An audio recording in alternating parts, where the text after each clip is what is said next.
You, Uche, and everybody in the world as the consumer, how do you feel when one of your favorite artists switch up their style in chase for superstardom? I think we as fans always are put in those positions where our favorite artists are going through things. They're trying to figure out who they are. And it's like you have a fork in the road. Like, do you want to go along that journey? Or do you want to get off the highway and exit now because you're not really with the message that they're putting out, these days? I think it's hard to do. I think if you're a fan of an artist, though, it's probably beneficial for you to go along with that journey, because just like that artist, we all have our own routes to take.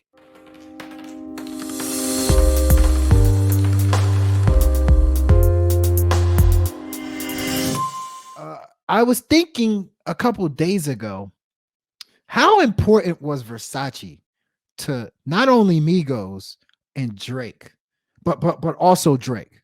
Like Versace allowed Drake to kind of switch his lane. Remember, once he dropped Versace, Drake started to understand that, like, oh yeah, there's that like South rap lane for me that I can dominate.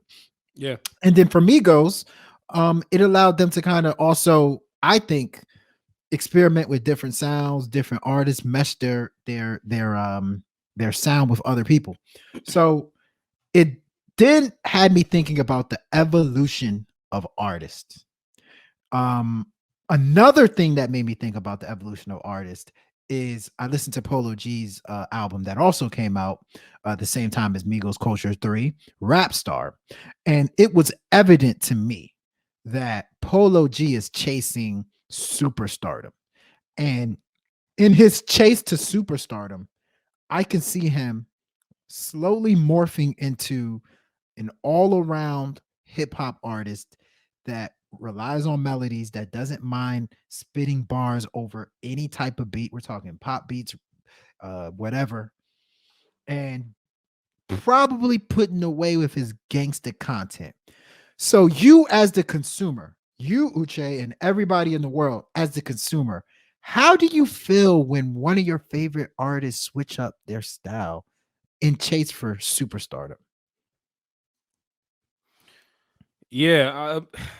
I guess first off, I think the answer to that question is very, very hard to answer, because you really have to. We're only speaking at this from the fans' perspective. Like, if you're a fan of an artist, we're not talking about a casual fan, because a casual fan probably won't care, right? They'd be like, all right, whatever. But if you're like a legit fan of an artist, how do you feel about this? So that's the lens that I'm looking at this through. So I give you a personal example, right? So look at somebody like, let's look at somebody like J. Cole, right? And I know you said superstardom, but the way I'm kind of attacking this is more of just like the artist is evolving, whether it's personally, musically, It can be anything. It you can know, be anything. like Yeah. appearance wise. Like Yeah. J. Yeah. Cole, J. Cole to me was a guy who came into the industry as somebody who was hungry, as somebody who um was looking for greatness. He was searching for greatness. He was striving for greatness. And he had all of the tools that would kind of make his point at the end of the day. But you sprinkle in all of the glitz and the glamour aspect of rap, and J. Cole was all about that shit from day one. The money, the cars, the women, the clothes. He talked about all of it. He talked about wanting it. He talked about that validating himself as a rapper and even maybe as a person. But then as you saw him drop his first album, Sideline Story, which included that type of content, you slowly but surely saw him musically and content wise changing his message, changing his appearance, changing what he was trying to put out there in the world. Born Center drop. He was having dilemmas internally. You could tell it was all in the music. Sparks Will Fly. He's having these battles internally. Slowly but surely, he drops the next album, which was drumroll cue. What was his third album? This is a J. Cole quiz. His third album wasn't it the one where he's sitting on the steps? Forest Hills Drive, right? Forest Hill Drive, yes. From Born Center to Forest Hills Drive was a complete 180 in terms of his appearance, in terms of everything else. And I think that for me, as somebody who's a fan of J. Cole, I respected that because it's like I respect somebody who's trying to evolve. I will never sit here and block somebody's shine, even though like I'm insignificant to J. Cole's internal like evolution. But I think we as fans always are put in those positions where our favorite artists are going through things. They're trying to figure out who they are. And it's like you have a fork in the road. Like, do you want to go along that journey? Or do you want to exit? You want to get off the highway and exit now because you're not really with the message that they're putting out, these days. I think it's hard to do. I think if you're a fan of an artist, though, it's probably beneficial for you to go along with that journey because just like that artist, we all have our own routes to take. It's not always going to be our artist is not always going to end up how they started. Some do, but most don't. Look at the Migos, perfect example. The Migos, I could argue, yes, they've evolved a bit, but have they really changed from who they were even before they dropped Culture in terms of the messaging, in terms of the swag? Come on, it's kind of the same Migos. Let's be honest. You haven't really, if you're a Migos fan, you haven't really been put in those types of predicaments. So I think it's tough. I have a bunch of names I want to throw out here. Like, for example, just names of artists that have kind of evolved over time. T.I. is one, right? We've seen the evolution of T.I. in real time following his legal issues. Young Jeezy, right? Going from the snowman to being now a grown-ass man who's over here having to be the bigger person in a versus battle with Gucci Mane, right? Like, he's all about his grown man shit nowadays, right? Nas. Look at Nas. Like, Nas has always been a guy who's been wise, clearly, from the inception of Illmatic and just some of his early projects. We've always heard the wisdom in Nas's lyrics, but bro, now he's on a whole nother level. He's talking business shit. You either know what he's talking about, you either want to know what he's talking about, or you don't care about what he's talking about. But it's undeniable that Nas has gone through a business evolution where he's gotten his own rep up, and building himself up as a professional. You know what I'm saying? Jay-Z's another. I'm sure you're going to touch on some of this stuff, but my thing is, I think fans are always put into a predicament when our favorite artists change. And it's up to us to figure out, like, if we want to change with them. I think you should change with your favorite artist, man.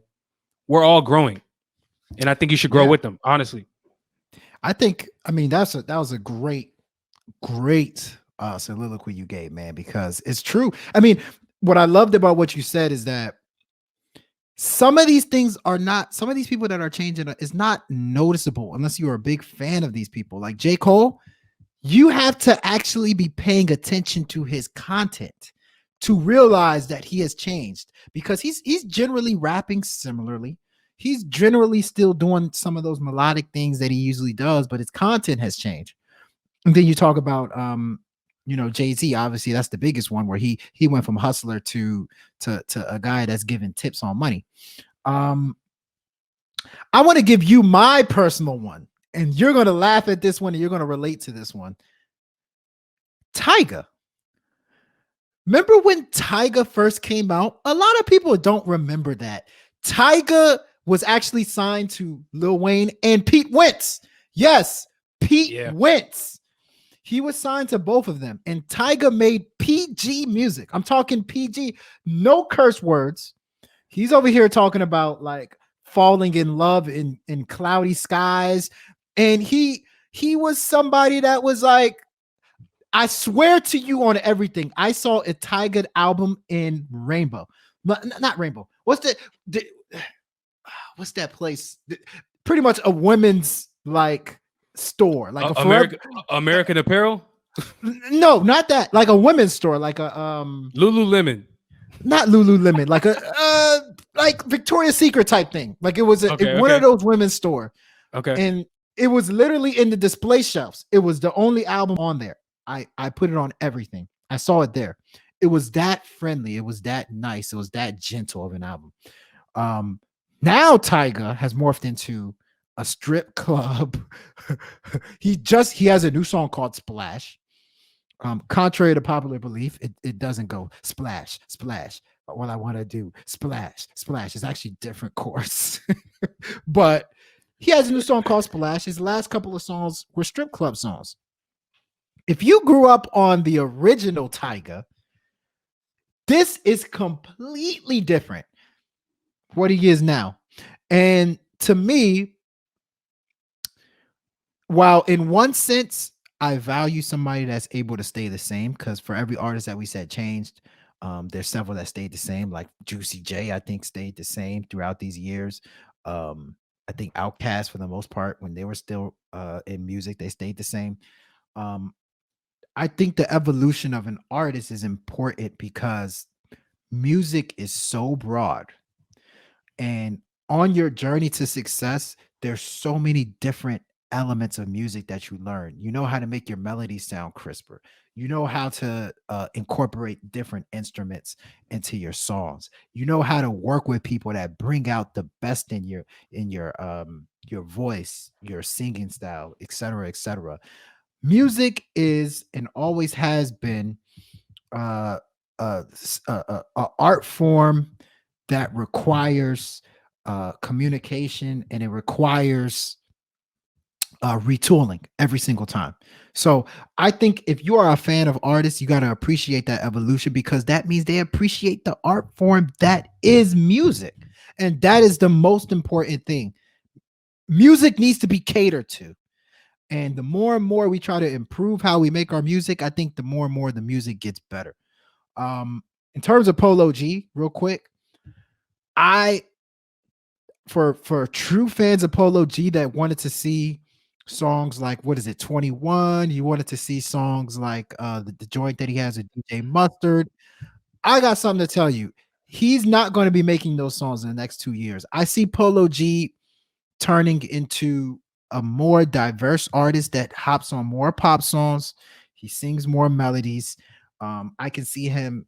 I can see him doing Afro pop. I can see him even doing away with like that hardcore rap for the most part. And so, if you're a fan, just go along with the ride, man. Go along with the ride. Yo, I want to say no. That's a good point about Polo G. Two things. Number one, that was probably the biggest surprise of that album. I know that wasn't a topic, but I was shocked. I was shocked to a degree at the diversity production wise on that project.